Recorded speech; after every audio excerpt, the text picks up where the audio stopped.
me at times 3 or 4 moments to still go off.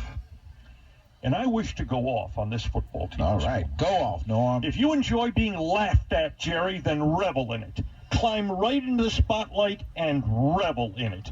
Your team is now the most ridiculous team in the National Football League. The pregame shows, the postgame shows, all over network TV, all the commentators, they're laughing at you. They're watching you unravel in public. It's like a circus. Step right up, ladies and gentlemen, and watch the Dallas Cowboys unravel right before your eyes. Look at them in the locker room, fighting and screaming. Look at them on social media. Look how they look like they don't give a damn on the field. Look at a coach that you have castrated. Does Jason Garrett have any control of personnel? Absolutely not. If he had control of personnel, some of the people that started the year on this team wouldn't be here. Does he have any control of discipline? Oh, please. Please. That's funnier than a Seinfeld routine. Does he have control of a lineup? I suggest he doesn't even have control of a lineup. Who announced McFadden was going to be the starting running back? Who announced Castle was going to replace Whedon? And let me ask you something. If the coaching staff had its way, would Rolando McClain have been back here? And if he were back here, would he have been benched by now for some of his play in the last few weeks? Does any other coach in the league have a situation where he's been so neutered? He does not control discipline. He has no final word. Hardy's late for meetings, virtually skips a meeting. Any discipline? I don't know. Coach Jones, what do you think? You run the team. You run the lineup. You run the roster. You run the discipline. Hey, should Garrett be yelled at? Yeah, he should. Yeah. But on the other hand, does he have charge of the locker room? If he goes to the locker room and puts his foot down, do 14 people giggle? Or do they sit there tweeting during his talk?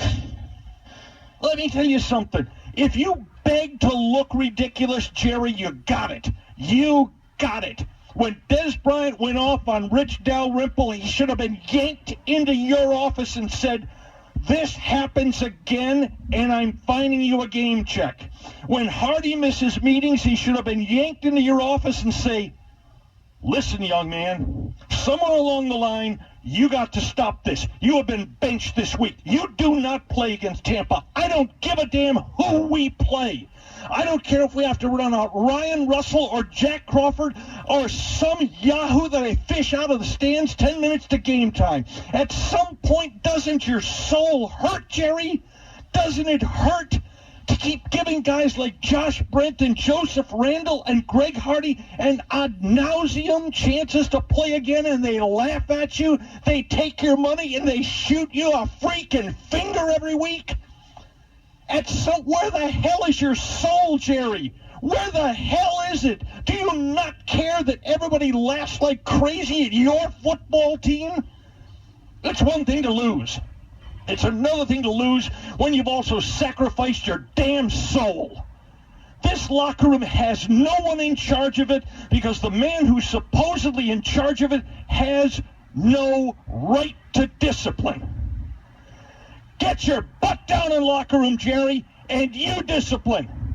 You go locker to locker and tell Cole Beasley, shove that phone as far up as it goes, baby. You're off Twitter.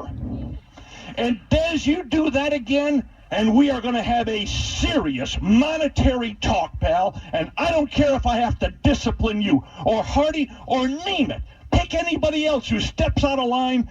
I can lose without you guys. I can lose without you. And damn, yesterday we did lose without Greg Hardy. Somebody wore his shirt, and that's all yesterday. Come on. Come on. We've gone through losing seasons before, but this is an embarrassment. The whole league looks at you and they're laughing at you. This isn't a 7-game losing streak. This is a surrender of your freaking soul. Thank you, Donovan. Thank you. What a pleasure that was to watch in person.